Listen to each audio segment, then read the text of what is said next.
Good morning everyone. आज हम देखेंगे थर्मल रेजिस्टेंस का कॉन्सेप्ट। तो थर्मल रेजिस्टेंस क्या है? जैसे हम करंट में देखते हैं कि रेजिस्टेंस होता है करंट का। जैसे अभी करंट फ्लो हो रहा है वायर में और उसमें वोल्टेज है और उसमें क्या है, रेजिस्टेंस रहता है। तो ओम्स लॉ क्या बोलता है? V is equal to I R. उधर V क्या है? V V is the voltage. अभी उसी उसी को एनालॉजी उसे बोलते हैं, इलेक्ट्रिकल एनालॉजी। मतलब हम कंपेयर करेंगे हीट ट्रांसफर और इलेक्ट्रिक करंट को। तो अभी हीट ट्रांसफर और इलेक्ट्रिक में क्या क्या कंपैरिजन होगा? करंट, उधर करंट है, यहाँ पे क्या है? उसकी जगह पे हीट ट्रांसफर है। सेम थिंग अभी यहाँ पे देखोगे तो यहाँ पे है हीट फ्लो ऊपर ए, और ये क्या है? इलेक्ट्रिक करंट है यहाँ पे। तो अभी ये हम समझो एक प्लेन वॉल ले रहे हैं, क्योंकि ये प्लेन वॉल है ना, यहाँ से हीट आ रहा है इस डायरेक्शन में और कहाँ से आउट हो रहा है?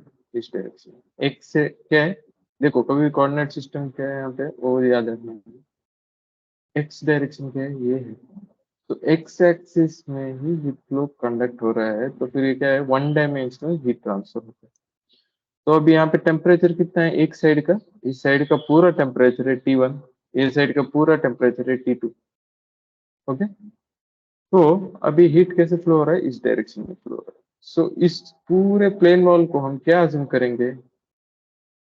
एक straight line with the resistance. यानी जैसे इलेक्ट्रिक वायर रहता है, देखो एक इलेक्ट्रिक वायर है, उसमें वोल्टेज कितना है? एक जगह पे V1 है, दूसरी जगह पे V2 है। सिमिलरली हम हीट ट्रांसफर के एनालॉजी में क्या होता है? T1 है, T2। रेजिस्टेंस क्या है यहाँ पे? R है, सेम थिंग R है। तो यहाँ पे इंपॉर्टेंट क्या है हीट ट्रांसफर में? हीट फ्लो में हीट ट्रांसफर हमको क्या बोलते हैं? वो फ्लो होता है। सिमिलरली करंट में क्या फ्लो होता है? Current I। तो V is equal to I R हो गया। तो वो पोटेंशियल जो है किसके वजह से करंट फ्लो होता है? वोल्टेज की वजह से। सिमिलरली किसके वजह से हीट ट्रांसफर होता है? टेम्परेचर डिफरेंस की वजह से। तो सेम हम एनालॉजी यूज करते हैं, तो इसे बोलते हैं इलेक्ट्रिकल एनालॉजी। ओके, मतलब इलेक्ट्रिसिटी जैसे फ्लो होता है उसमें कैसे रेजिस्टेंस फाइंड आउट करते हैं। मतलब जब हीट ट्रांसफर होता है उसका रेजिस्टेंस कितना है, उससे हमको प्रॉब्लम सॉल्विंग इजी हो जाता है। ओके। तो क्यू डॉट जो है उसको कंपेयर करेंगे करंट से। T1 माइनस T2 क्या है? Temperature difference. यहाँ पे करंट में क्या है? V1 minus V2 voltage difference. Are क्या है अपना? Thermal resistance. आर ई क्या है? Electrical resistance. तो हमको क्या फाइंड आउट करना है यहाँ पे? इक्वेशन है ना, Q dot equal to T1 minus T2 by R. R यानी थर्मल रेजिस्टेंस।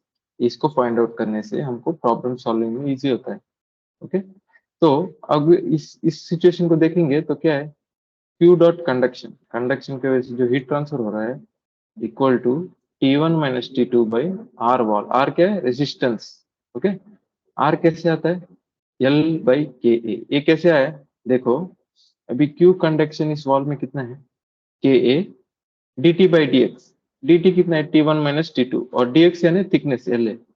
तो अगर T1 माइनस T2 को एक साइड रखोगे, एल बाई के जो नीचे आता है, के ए को एल के नीचे डालेंगे तो एल बाई के जो है वो होता है रेजिस्टेंस, वो है आर वॉल। समझ में? तो कैसे है? तो कंडक्शन इक्वेशन जो फॉरियर्स लॉ ऑफ कंडक्शन है, Q dot equal to K A T1 minus T2 by L. मतलब यहाँ पे एल थिकनेस है, T1 एक वॉल का टेम्परेचर है, T2 दूसरे वॉल का टेम्परेचर। तो जब हम के ए को एल के नीचे लाते हैं, ओके, तो क्यू डॉट क्या हो जाता है? T1 minus T2 divided by L by के ए। सो एल बाई के क्या है? रेसिस्टेंस है। किसका? Thermal resistance. हम यहाँ पे हीट ट्रांसफर के बारे में बात कर रहे हैं, तो रेसिस्टेंस किसका होगा? Thermal resistance. हमको कहाँ से डिराइव होता है? एनालॉजी, इलेक्ट्रिसिटी के एनालॉजी से डिराइव होता है। इलेक्ट्रिकल एनालॉजी क्या बोलता है? ओम्स लॉ के प्रकार V is equal to I R. V क्या है? Potential difference. I क्या है? करंट। R क्या है? रेजिस्टेंस करंट में। सिमिलरली हम इसको थर्मल में कैसे बोलते हैं? Q dot equal to T1 minus T2 by R. Q dot क्या है, हीट ट्रांसफर है, T1 माइनस T2 क्या है, टेम्परेचर डिफरेंस, R क्या है यहाँ पे, थर्मल रेजिस्टेंस। तो हमें अगर थर्मल रेजिस्टेंस पता है, ओके, यानी इस प्लेन वॉल में क्या है thermal resistance, L divided by Ka, L divided by Ka। सो जो रेसिस्टेंस है, मतलब ये रेसिस्टेंस को डिनोट करता है, मतलब अगर करंट यहाँ से हीट ट्रांसफर होना है हमें, तो पहले बात तो टेम्परेचर डिफरेंस होना जरूरी है। अगर टेम्परेचर डिफरेंस नहीं रहा तो हीट ट्रांसफर नहीं है। सो टेम्परेचर डिफरेंस जरूरी है। और दूसरा चीज है रेसिस्टेंस। रेसिस्टेंस कितना है इसका, ये थर्मल रेसिस्टेंस है L बाई के। तो L क्या है, थिकनेस है, ये जो वॉल का है जो थिकनेस है वो है L। फिर के क्या है, थर्मल कंडक्टिविटी ऑफ मटेरियल, ये प्लेन वॉल का मटेरियल का थर्मल कंडक्टिविटी के है। और ये क्या है, क्रॉस सेक्शनल एरिया। देखो ये जो एरिया है क्रॉस सेक्शनल एरिया, उससे ए से डिनोट करते हैं। तो फिर एल बाई के है, बोलता है रेसिस्टेंस। तो रेसिस्टेंस क्या है, रेसिस्टेंस यानी रोकता है हमारे हीट ट्रांसफर, हमको अच्छा चाहिए कि नहीं चाहिए, डिपेंड्स ऑन आवर ऑपरेशन। जैसे एक बॉयलर हो गया, हम वाटर को हीट करते हैं, स्टीम भाप स्टीम बनाते हैं, तो फिर वहां पे क्या होता है कि हमको हीट ट्रांसफर ज्यादा चाहिए, मतलब हीट ट्रांसफर होना चाहिए वो बॉयलर को, तो फिर वहां पे रेजिस्टेंस कितना होना चाहिए, कम होना चाहिए। रेजिस्टेंस कम होगा तो हीट ट्रांसफर ज्यादा। ओके, अगर रेजिस्टेंस कम होना है तो क्या होगा, रेजिस्टेंस कम होना है तो ये क्या है, यल जो थिकनेस है वो क्या होना चाहिए, कम होना चाहिए। थर्मल कंडक्टिविटी क्या होना चाहिए, ज्यादा होना चाहिए। जब ये के ज्यादा होता है तो आर वॉल क्या होता है, कम होता है। क्रॉस सेक्शन एरिया क्या होना चाहिए, ज्यादा होना चाहिए। तो cross section area thermal conductivity ज्यादा होना चाहिए और थिकनेस कम होना चाहिए। तो वही है ना, अगर हम गैस स्टोव पर एक पातीला रखते हैं, दूध गर्म करते हैं, तो वो पातीला का थिकनेस अगर कम है और वो मटेरियल अच्छा है, जैसे कि स्टील, स्टेनलेस स्टील से बना रहे हैं, तो हीट ट्रांस थर्मल कंडक्टिविटी उसका ज्यादा रहेगा।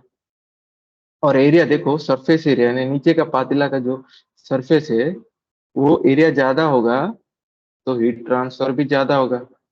ओके, और थिकनेस, उसका पातला का जो थिकनेस है वो कम है, तो फिर क्या होता है, रेसिस्टेंस कम होता है। लेंथ थिकनेस कम होने से, या फिर थर्मल कंडक्टिविटी ज्यादा होने से, या फिर क्रॉस सेक्शन एरिया ज्यादा होने से रेसिस्टेंस कम होता है और हीट ट्रांसफर हमारा ज्यादा होता है। हम दूसरा केस लेंगे जहाँ पे हीट ट्रांसफर नहीं चाहिए हमें, जैसे कि इंसुलेशन।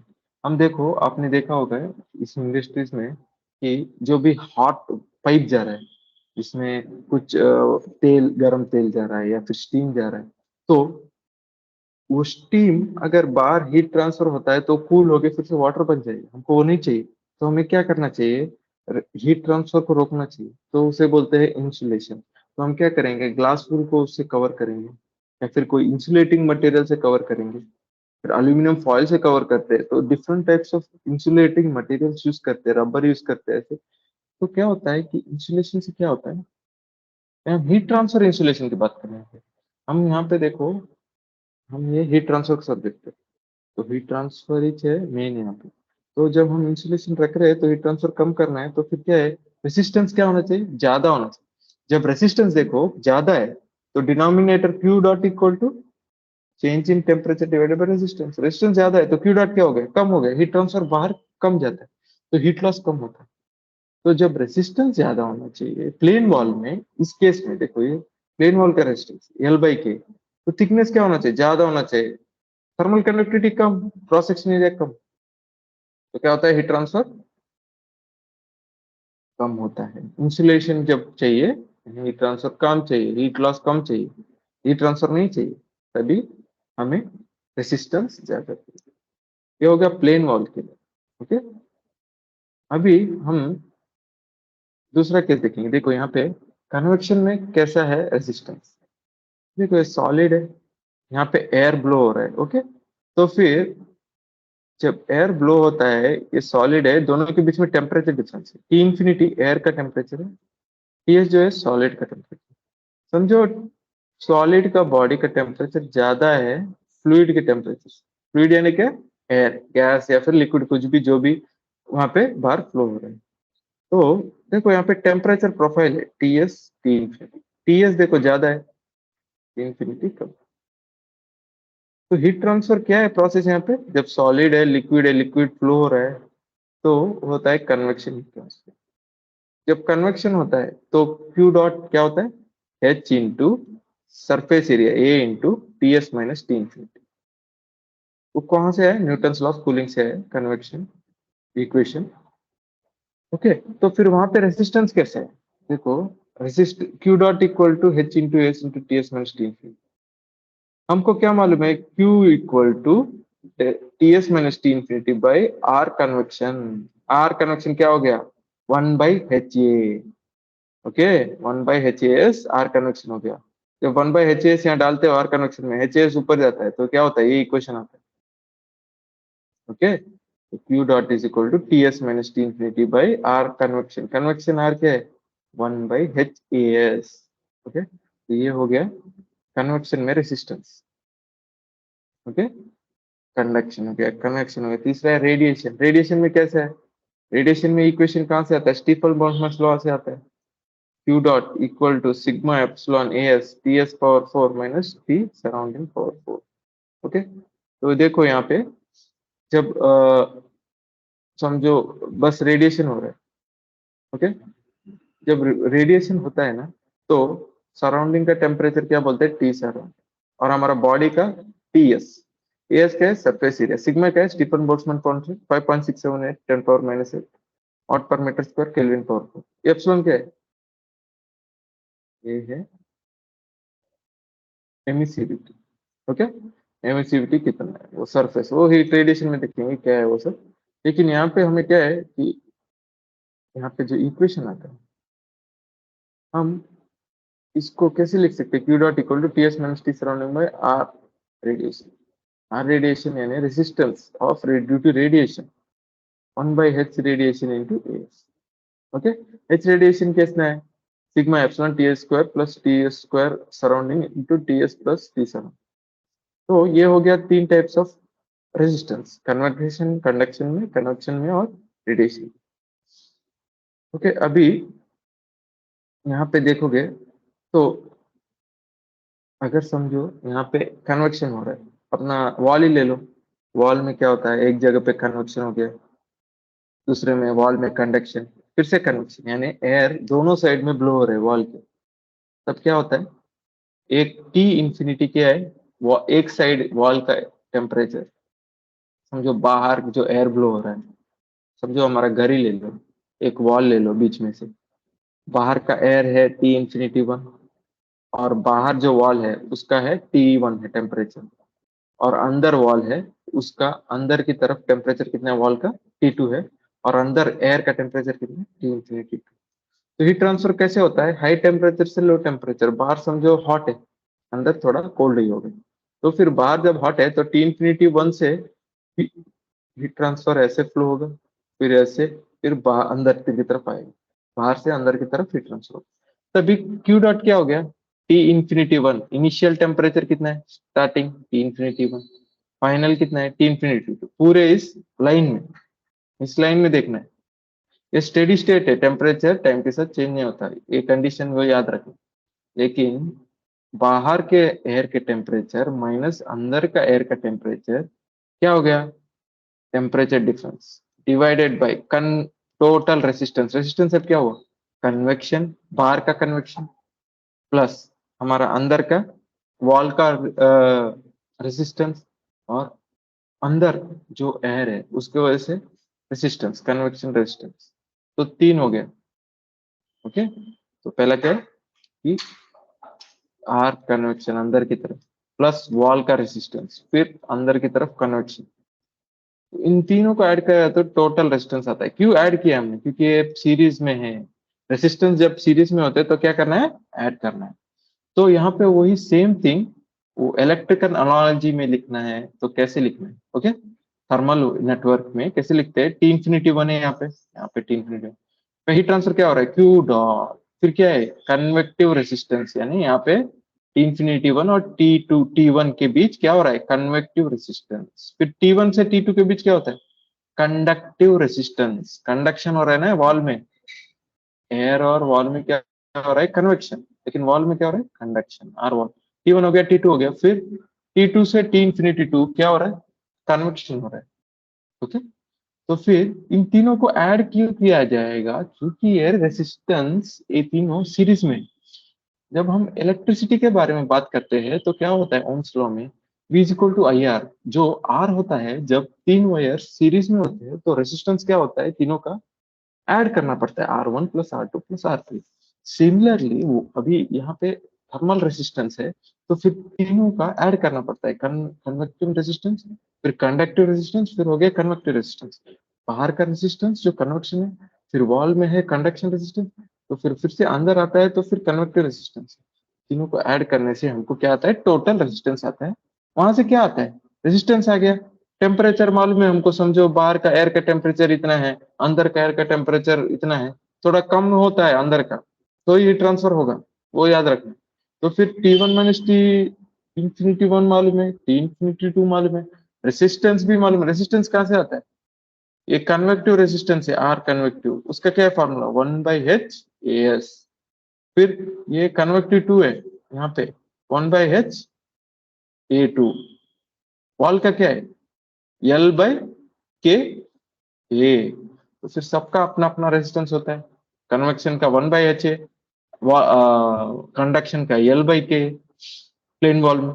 तो फिर उससे हमको थर्मल रेजिस्टेंस कैलकुलेट आता है, और टेम्परेचर मालूम है तो क्या आता है, हीट ट्रांसफर है। तो आसानी से हम हीट ट्रांसफर कैलकुलेट करना है तो क्या यूज कर सकते हैं, ये इलेक्ट्रिकल एनालॉजी, जिसमें थर्मल नेटवर्क में से हम रेसिस्टेंस बोलते हैं। ये एक्चुअल रेसिस्टेंस नहीं है, ये इमेजिनरी रेसिस्टेंस है। ओके, मतलब हम इसको मेजर डायरेक्टली नहीं कर सकते, लेकिन लेंथ, थर्मल कंडक्टिविटी, एरिया या तो प्लेन वॉल का रेसिस्टेंस, और heat transfer coefficient, convective transfer coefficient दिया और उसका एरिया दिया, तो कन्वेक्शन में कितना है रेजिस्टेंस वो मेजर करते हैं। अभी ये हो गया ना, अभी नेटवर्क देखेंगे। तो अब देखो यहाँ पे, आप देख रहे हो एक एग्जांपल है यहाँ पे, सेम मैंने बोला था ना, बाहर एयर ब्लो हो रहा है, फिर वॉल से ही ट्रांसफर हो रहा है, फिर अंदर की तरफ एयर ब्लो हो रहा है।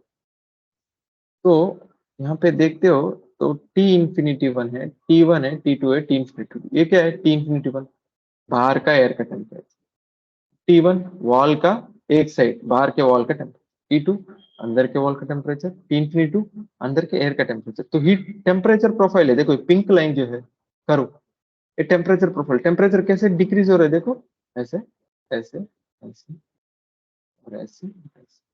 ओके, तो हीट ट्रांसफर कितना हुआ यहाँ पे, Q डॉट 10 वाट। हीट ट्रांसफर रेट कितना है, 10 वाट, यानी इस डायरेक्शन में हीट ट्रांसफर। तो अभी हम कैसे टेम्परेचर फाइंड आउट कर सकते हैं, तो फिर रेजिस्टेंस क्या है इसका, R। तो R टोटल क्या है, convection plus wall plus convection, यहाँ का कन्वेक्शन रेजिस्टेंस देखो, फिर वॉल का रेजिस्टेंस, और फिर अंदर के कन्वेक्शन रेजिस्टेंस, इनको ऐड करते हैं। तो बाहर का वॉल का कन्वेक्शन कितना है, 1/H1 ही। H1 क्या है, ये बाहर के वॉल का एयर का convective heat transfer coefficient H1। ए क्या है, एरिया है, प्लस L/K। एल क्या है, ये थिकनेस है, के क्या है, इसका थर्मल कंडक्टिविटी वॉल का, और ए क्या है, उसका क्रॉस सेक्शन है, प्लस 1/H2। H2 क्या है, ये जो अंदर का जो एयर है उसका कन्वेक्टिव हीट ट्रांसफर कोएफिशिएंट है H2। ए क्या है, उसका एरिया है। ओके, तो ये सब रेसिस्टेंस सब तीनों सीरीज में इसलिए ऐड करते हैं, 1/HA1 plus L/K plus H2/A। Resistance आ गया, Q डॉट आ गया, टेम्परेचर डिफरेंस आ जाता है। ओके, तो एक दिया तो दो, बाकी तो फाइंड आउट करना आसान होता है। ओके, तो और एक चीज यहाँ पे है कि जब ऐसा देते हैं तो न्यूटन्स लॉ ऑफ कूलिंग क्या बोलता है, Q dot is equal to ये डेल्टा TM। यू क्या होता है यहाँ पे, ओवरऑल हीट ट्रांसफर कोएफिशिएंट।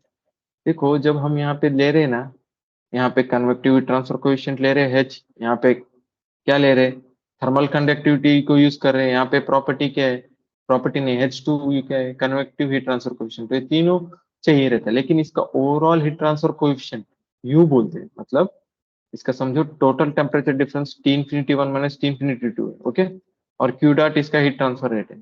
तो Q dot is equal to, ये इक्वेशन जो आता है, U into A into delta T. यहाँ पे U क्या है, U होता है ओवरऑल हीट ट्रांसफर कोएफिशिएंट। यहाँ पे H के यूज नहीं करते, यहाँ पे total overall heat transfer coefficient को कैलकुलेट करते हैं।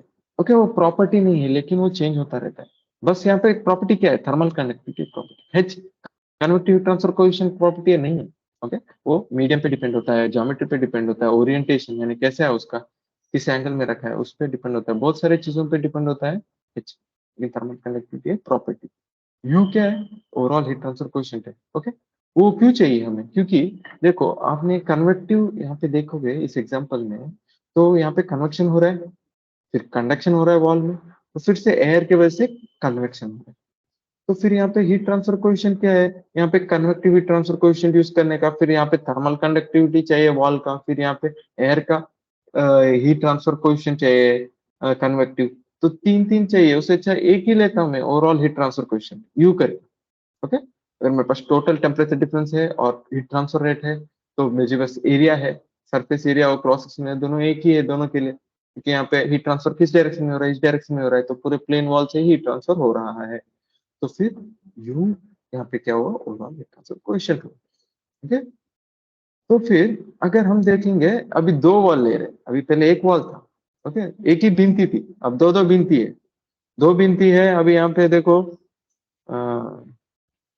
यहाँ पे टेम्परेचर बाहर का कितना है, T∞1 है। ओके, यहाँ पे कितना है टेम्परेचर वॉल का, T1 है। T2 कितना है, वॉल 1 और वॉल 2 के ज्वाइन होता है ना इंटरफेस, उसका टेम्परेचर। ओके, और फिर T3, ये बाहर अंदर मतलब समझो भिंती है अपनी, डबल भिंती है, मतलब डबल भिंती यानी दोनों का मटेरियल दोनों अलग होना चाहिए, एक ही नहीं होना चाहिए। तो वॉल 1 का मटेरियल समझो कंक्रीट है, और वॉल 2 सिर्फ ब्रिक से बना है, ब्रिक से ने ब्रिक्स ब्रिक से बना है, ईट ईट ईट से बना है। जब तो फिर हीट ट्रांसफर थर्मल कंडक्टिविटी दोनों का अलग होना चाहिए, वो याद रखना चाहिए। ओके, यहाँ पे बाहर समझो एयर टेम्परेचर है T∞1 और उसका एरिया ए है, और उसका हीट ट्रांसफर कोएफिशिएंट बाहर एयर का एच है।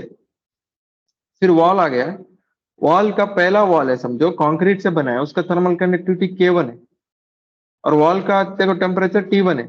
फिर वही कंक्रीट का वॉल जहाँ मीट होता है ईट के वॉल से, ब्रिक के वॉल से, वहां पे टेम्परेचर T2 है। फिर ब्रिक का थर्मल कंडक्टिविटी K2 है। ओके, और फिर यहाँ पे टेम्परेचर T3 है ब्रिक का एंड पे, और फिर T∞2 क्या है, अंदर के वॉल के उस तरफ, ब्रिक वॉल के उस तरफ, यानी हमारे अंदर, हम अंदर बैठे समझो, वहां पे टेम्परेचर है T∞2, लेकिन ब्रिक पर टेम्परेचर कितना है T3। देखो टेम्परेचर डिफरेंस होगा तभी हीट ट्रांसफर होगा, वो याद रखना। तो T∞1 सबसे हाई टेम्परेचर है, फिर T1 उससे थोड़ा कम, T2 उससे थोड़ा कम, T3 उससे थोड़ा कम, T∞2 उससे कम। तभी हीट ट्रांसफर देखो क्यू डॉट कैसे फ्लो हो रहा है, इस डायरेक्शन में, हाई टेम्परेचर T∞ से T1 से T2 से T3 से T∞2। यहाँ पे क्या क्या कोएफिशिएंट्स है, कन्वेक्टिव हीट ट्रांसफर कोएफिशिएंट, बाहर जो एयर है उसका हीट ट्रांसफर, उसका टेम्परेचर कितना है T∞1। वो जो एयर है और ये जो वॉल 1 है उसके बीच में क्या हो रहा है, यहाँ पे कन्वेक्शन। तो यहाँ पे आप देखोगे तो रेसिस्टेंस कितना है कन्वेक्शन का, 1/H1, ये H1 convective heat transfer coefficient, ये क्या है, ये एरिया। तो T∞1 से T1 तक कन्वेक्शन हो रहा है, T1 से T2 ये वॉल 1 है, ये क्या है कंक्रीट का है, तो थर्मल कंडक्टिविटी K1 है। तो ये थिकनेस क्या है, थिकनेस मतलब वो जो थिकनेस होता है वो भिंती का वॉल का, वो है L1। तो रेसिस्टेंस क्या हुआ कंडक्शन में, L/K, लेकिन L इधर क्या है L1 है, K क्या है K1 है, एरिया कितना है A है। तो रेसिस्टेंस कंडक्शन R1 कितना हुआ इस वॉल में, R1 बोलेंगे रेसिस्टेंस, L1/K1। अभी यहाँ पे वॉल 2 जो ईट से बना है, दूसरा मटेरियल होना चाहिए ब्रिक, उसका थर्मल कंडक्टिविटी अलग है K2। ओके, और उसका थिकनेस जो है L2 है। यहाँ टेम्परेचर कहाँ से कहाँ तक है, T2 से T3 तक। तो T2 से T3 तक रखेंगे, रेसिस्टेंस रखेंगे, उसका रेसिस्टेंस कितना आएगा L/K, कंडक्शन में L/K। L कितना है इधर L2 है, यानी थिकनेस कितना है L2 है, डिवाइडेड बाय K2 उसका थर्मल कंडक्टिविटी एरिया, तो हो गया ये R2।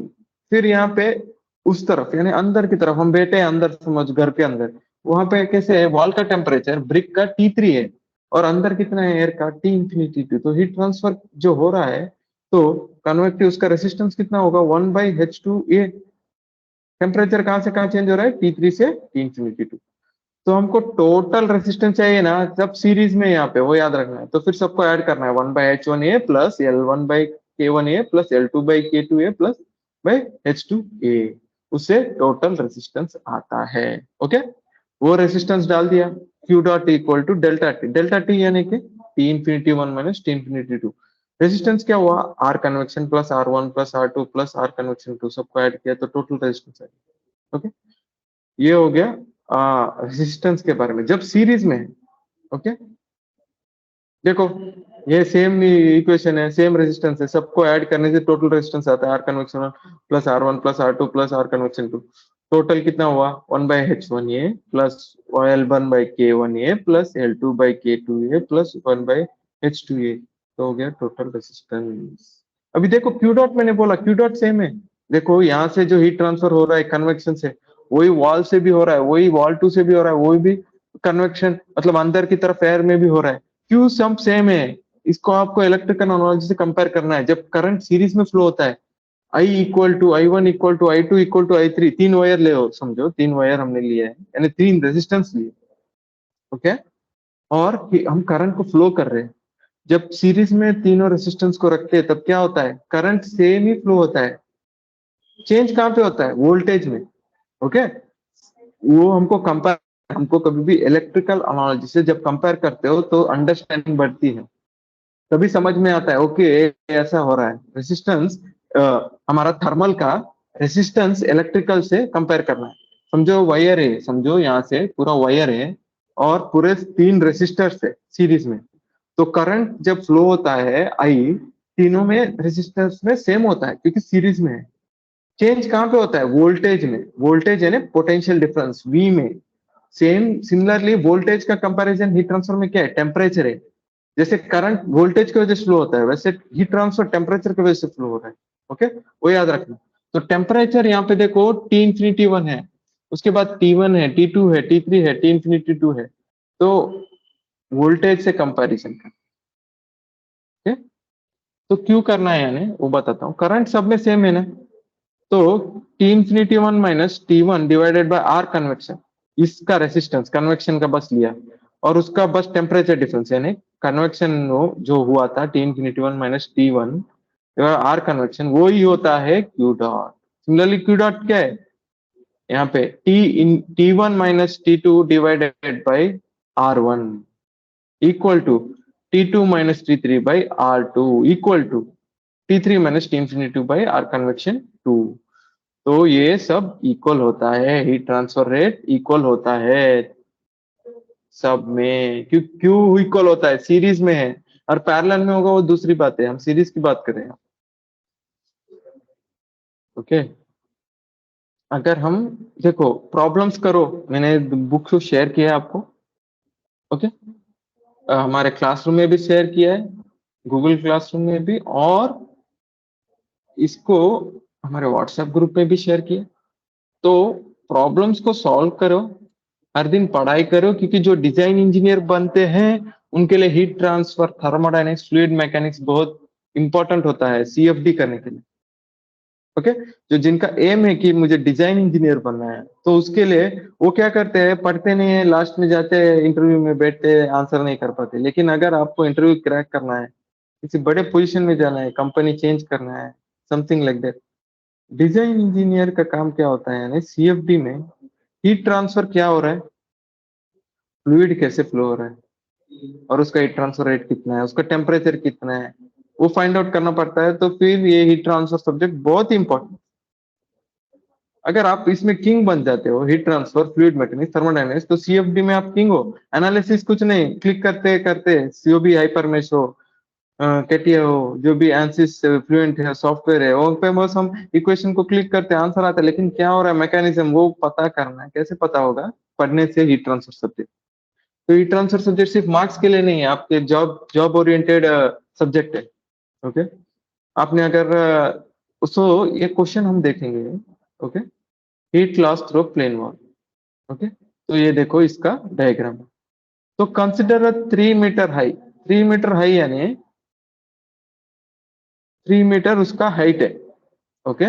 5 मीटर वाइड, विड्थ कितना है 5 मीटर, और 0.3 मीटर थिक वॉल, वॉल का कितना हाइट 3 मीटर है, और उसका विड्थ कितना है 5 मीटर है, देखो यहाँ 5 मीटर है, और थिकनेस कितना है 0.3 मीटर, थिकनेस है ना ये एल, उस थर्मल कंडक्टिविटी के is 0.9 watt per metre degree Celsius. ये वॉल का जो है थर्मल कंडक्टिविटी कितना है 0.9, ओके। तो on a certain day temperature of inner and outer surface of wall are measured to be 16 degrees and 2 degrees on a certain day, यानी एक दिन में कितना था टेम्परेचर इनर और आउटर सरफेस। ये वॉल में इनर कौन सा है, देखो यहाँ पे देखो, एक सरफेस 16 डिग्रीज पे और एक सरफेस 2 डिग्रीज पे, यानी समझो ये इनर वॉल है, समझो ये वॉल जो है इनर वॉल है, और आउटर वॉल यानी 2 डिग्रीज। ये कहाँ का एग्जांपल लिया है, कोल्ड कंट्रीज का लिया है। कोल्ड कंट्रीज में क्या होता है, अंदर हमको हॉट रहना चाहिए क्योंकि बाहर बहुत ठंडी होती है। समझो रशिया ले लो, रशिया में समझो अभी विंटर है, विंटर में बहुत ठंडी बसती है, कितना माइनस में जाता है, समझो बाहर का टेम्परेचर 2 डिग्री है, लेकिन अंदर हमको हीट पंप यूज करते हैं। अगर आपने थर्मोडायनामिक्स पढ़ा होगा तो हीट पंप का एप्लीकेशन होता है कि हमको हीट देना, मतलब रूम को हीट करना, तो हीट पंप यूज करते हैं ताकि हीट अंदर हीट हो, बाहर कोल्ड हो तो भी अंदर हमको थोड़ा ठंडा 16 डिग्री रख सके। तो अंदर कितना है टेम्परेचर 16 है, बाहर कितना है 2 डिग्री सेल्सियस है, तो हीट ट्रांसफर कैसे होगा 16 डिग्री से 2 डिग्री को होगा। देखो यहाँ पे डायरेक्शन देखो, तो ये वॉल है तो 16 डिग्री से 2 डिग्री हुआ। थिकनेस कितना है वॉल का, देखो थिकनेस लेना है यहाँ पे 0.3 मीटर, देखो यहाँ पे हाइट दिया है, विड्थ दिया है, थिकनेस दिया है, हमें क्या लेना है थिकनेस। एल क्या है थिकनेस है, थिकनेस में हीट ट्रांसफर होता है वो याद रखना। इसका एरिया कितना है, एरिया यानी क्या, ये हाइट है और ये विड्थ है, वो हो गया क्रॉस सेक्शन एरिया। जो हीट ट्रांसफर होता है उसके परपेंडिकुलर जो है वो एरिया, उसे क्रॉस सेक्शन एरिया बोलते हैं, और कंडक्शन में क्रॉस सेक्शन एरिया लेना है। तो ए क्या हो गया, लेंथ हो गया, और width, area is length into breadth, नहीं कि रेक्टेंगल है ना ये जो वॉल है, जो क्यू जा रहा है उसके परपेंडिकुलर एरिया क्या है, परपेंडिकुलर यानी क्या, उसके 90 डिग्रीज में, क्यू जैसे जा रहा है उसके 90 डिग्रीज में जो है ए लिखा है देखो कैपिटल ए, वो है क्रॉस सेक्शन एरिया। ए किससे कैलकुलेट करेंगे, हाइट 3 मीटर है, विड्थ 5 मीटर, ओके। तो एरिया भी आ गया, के भी दिया है, कितना है के, थर्मल कंडक्टिविटी इसका 0.9 वाट पर मीटर डिग्री सेल्सियस। सो अभी क्या पूछा है यहाँ पे, determine the rate of heat loss through the wall on that day. Heat loss कितना हुआ, देखो कोल्ड कंट्रीज में क्या होता है कि हीट करते रूम को ताकि हम थोड़ा गर्मी हो रूम में, जैसे हम यहाँ पे एसी यूज करते हैं समर में, वैसे वो विंटर सीजन में हीट पंप यूज करते हैं ताकि रूम गर्म हो सके, बाहर बहुत ठंडा रहता है 2 डिग्री से। तो क्या होता है हीट कभी भी अंदर से बाहर की तरफ ट्रांसमिट होता है, क्योंकि अंदर का टेम्परेचर ज्यादा है बाहर कम है, तो हीट कैसे ट्रांसफर होगा 16 डिग्री अंदर, बाहर 2 डिग्री वॉल में। वॉल का देखना है, देखो वॉल का है टेम्परेचर अंदर में 16 डिग्री, वॉल का बाहर जो टेम्परेचर है 2 डिग्री, तो हीट लॉस होता है कहां से, अंदर से बाहर की तरफ, कितना हुआ वो फाइंड आउट करना है। हीट ट्रांसफर कैसे है, क्या है इसमें हीट ट्रांसफर का, जो हीट ट्रांसफर हो रहा है कंडक्शन हो रहा है, ओके प्लेन वॉल। तो Q dot is equal to K A T one minus T two by L. K कितना है इसमें 0.9, एरिया कितना है लेंथ इंटू विड्थ 15, टेम्परेचर कितना है 16 है T one, T two 2 divided by thickness, thickness कितना है 0.3, तो वो सब डालेंगे कितना है 630।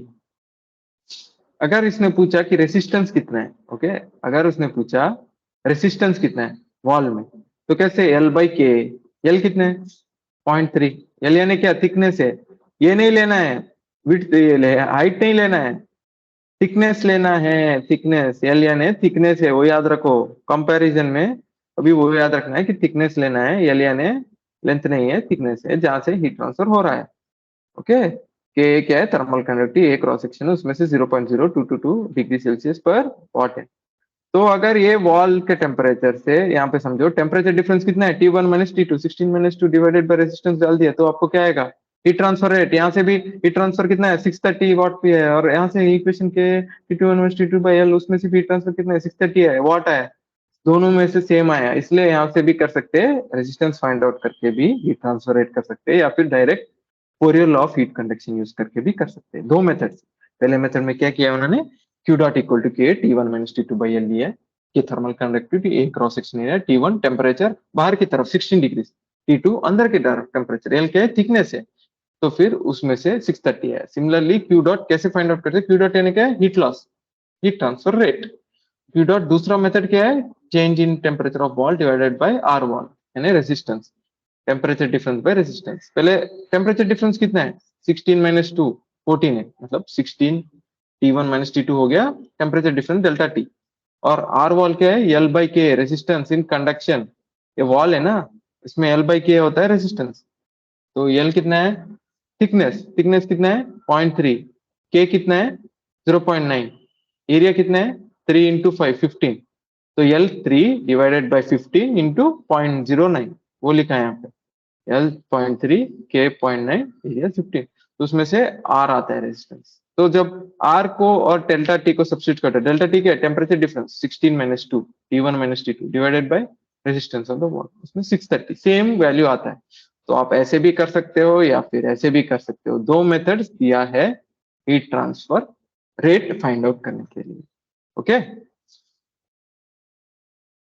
तो सेकंड एग्जांपल देखो, यहाँ पे कन्वेक्शन भी हो रहा है, कंडक्शन भी हो रहा है, कन्वेक्शन भी हो रहा है, यानी यहाँ पे एयर फ्लो हो रहा है। देखो consider a 0.8 metre high and 1.5 metre wide glass window with thickness 8 mm, thickness यानी क्या, एल लेना है, एल बाई के ए में एल, वो थिकनेस वो इंपॉर्टेंट है, आपको याद रखना है कि एरिया कहाँ से आता है, हाइट और विड्थ से आता है, यानी ये ग्लास लिया तो हाइट और विड्थ से एरिया आता है, थिकनेस से क्या आता है एल, तो फिर थर्मल कंडक्टिविटी के दिया है, steady heat transfer rate through glass window, temperature of inner during which room is maintained while temperature of outdoor इतना है, take heat transfer coefficient inner outer surface. देखो determine steady state heat transfer यानी Q dot through this glass window, temperature of its inner surface for a day during which the room is maintained at 20 degrees, यानी अंदर का wall जो glass है उसका temperature कितना है 20 है, टेम्परेचर ऑफ आउटडोर बाहर का एयर का कितना है -10 डिग्रीज है। सेम कोल्ड कंट्रीज का एग्जांपल है, देखो ये जो ऑथर है वो कोल्ड कंट्री जैसे अमेरिका, वहां से उन्होंने लिखा रहता है, तो उनके हिसाब से अंदर का टेम्परेचर कभी भी ज्यादा रहता है, बाहर का टेम्परेचर कभी कम रहता है, क्यों ऐसा, क्योंकि वहां पे विंटर सीजन में उन्होंने बुक लिखा था। ओके, विंटर सीजन में क्या होता है कि घर का टेम्परेचर वो ज्यादा रखते हैं, क्या फायर ये रखते नहीं क्या, जैसे आपने देखा होगा फायर प्लेस होता है, चिमनी होता है उनके घर में, तो क्यों रखते हैं, ताकि रूम हीट हो सके, ताकि उनको उतनी ठंडी ना बचे। ओके, तो सेम थिंग है, तो फिर उसको कैसे हम इस प्रॉब्लम को, ये डायग्राम हमको ड्रॉ करना है, तो फिर यहाँ पे ग्लास विंडो लिया ना, ये अंदर की तरफ है, अंदर कितना है टेम्परेचर 20 है, फिर ग्लास के वहां टेम्परेचर मालूम नहीं, उसे T1 बोलेंगे, फिर आउटसाइड ग्लास बाहर की तरफ है, उसका टेम्परेचर T2 है, और बाहर एयर का कितना है -10, वो 20 और -10 एयर का टेम्परेचर है, ग्लास का नहीं है, वो हमें ग्लास का टेम्परेचर कितना दिया है, रूम का टेम्परेचर है, स्टेडी स्टेट हीट ट्रांसफर, देखो टेम्परेचर पूछा है कितना है, वो देखो ये ग्लास का टेम्परेचर अंदर की तरफ और बाहर की तरफ मालूम नहीं है, एयर का टेम्परेचर दिया है 20 और -10, एयर अंदर 20 है, बाहर -10 है। ओके, तो फिर देखो सेम थिंग, रेसिस्टेंस है, पहला है कन्वेक्टिव, फिर ग्लास का है, फिर आउटर यानी बाहर के एयर का है। कैसे फाइंड आउट करेंगे, पहले रेसिस्टेंस कितना है कन्वेक्शन में 1/h1, ये h1 दिया है, ए दिया है, ए क्या है लेंथ इंटू विड्थ, कितना है हाइट इंटू विड्थ 0.8 इंटू 1.5, कितना है 2 है ना लगभग, 8 5 जा 40, तो 1.2 आता है। ओके, 1.2 मीटर स्क्वायर एरिया आता है, फिर वो हो गया एरिया 1.2। ओके, 1/h1 ये हो गया अंदर का, ये रेजिस्टेंस कन्वेक्शन की वजह से, फिर ग्लास में क्या हो रहा है, कंडक्शन हो रहा है, तो L बाई के है। L हो गया, कितना है इसका थिकनेस 8 mm, तो मीटर में कन्वर्ट करना, देखो mm को मीटर में कन्वर्ट करना इंटू 10⁻³ फिर K हो गया। इसका ग्लास का देखो K कितना है 0.78, वो दिया रहता है। फिर एरिया 1.2, सेम एरिया है, हाइट इंटू विड्थ, तो फिर R ग्लास का आ गया। फिर अंदर जो है एयर R0 रेजिस्टेंस उसका 1/h2 इंटू ए। H2 कितना है 40 है, एरिया कितना है यहाँ पे 1.2, कन्वेक्टिव। टोटल रेजिस्टेंस कितना है, तीनों सीरीज में है, तो फिर क्या होता है ऐड होता है रेजिस्टेंस, ऐड करके टोटल आ गया। स्टेडी स्टेट में क्या है, Q dot equal to T infinity 1 minus T infinity by R total. तो रेसिस्टेंस का जो कॉन्सेप्ट है वो यहाँ पे यूज होता है। ऐसा है, एक ही प्रॉब्लम ऐसे आ सकता है डायरेक्टली, यही प्रॉब्लम आपको एग्जाम में। ओके, तो T इंफिनिटी 1 यानी कितना, high temperature 10T degree, T infinity 2 यानी -10 डिग्री, तो 20 माइनस ऑफ -10, माइनस माइनस क्या होता है प्लस होता है, तो 30 डिवाइडेड बाई 0.112 रेसिस्टेंस 266। ये हो गया हीट ट्रांसफर रेट। अभी T1 T2 कैसे फाइंड आउट करेंगे, देखो यहाँ पे हीट ट्रांसफर रेट आ गया। हीट ट्रांसफर सब में सेम होता है, कन्वेक्शन में भी कंडक्शन और फिर से कन्वेक्शन, क्यों सीरीज में है ये। तो क्या होता है Q डॉट, विंडो में देखोगे तो T इंफिनिटी 1 माइनस मतलब अंदर की तरफ कन्वेक्शन जो हो रहा था, Q dot equal to T infinity 1 minus T1 divided by RI। Okay, RI यानी रेसिस्टेंस ऑफ कन्वेक्शन 1, वो बस लेंगे, बस अंदर की तरफ जो कन्वेक्शन हो रहा है उसका लेंगे। तो ये temperature 20 minus T1 divided by RI equal to Q dot, मतलब heat transfer rate. Heat transfer rate 266 है, ये मालूम है। T इंफिनिटी 1 20 है, कन्वेक्शन कितना है R कन्वेक्शन, यहाँ से निकाला ना RI 0.00, Q डॉट यहाँ से आ गया 266, अननोन क्या है T1 है, तो T1 equal to T infinity 1 minus, ये इक्वेशन को सॉल्व करेंगे तो कितना है T1 -2.2, तो T1 कितना है -2.2, यानी अंदर का जो ग्लास है उसका टेम्परेचर -2.2 है, लेकिन एयर का कितना है 20 है, तो इसलिए हीट ट्रांसफर हो रहा है कि नहीं। T2 का निकालना है, कैसे निकालोगे, अगर यहाँ पूछा नहीं है, लेकिन अगर T2 का निकालना है तो कैसे निकालना है, T1 मालूम है, यहाँ R ग्लास मालूम है, तो T1 minus T2 by R glass equal to Q dot. Q dot कितना है 266 है, तो 266 इज इक्वल टू T1 कितना है, अभी -2.22 आ गया ना, minus T in T2 divided by 0.085, वहां से T2 आएगा। ओके, यानी आउटर ग्लास का टेम्परेचर। तो ऐसे सॉल्व करना है। ओके, तो डिफरेंट टाइप्स ऑफ प्रॉब्लम्स हो गए, आपको ये सब सॉल्व करके ओके आगे देखना है। तो आज के लिए इतना ही। ओके, धन्यवाद, thank you very much for joining, we will meet in the next class.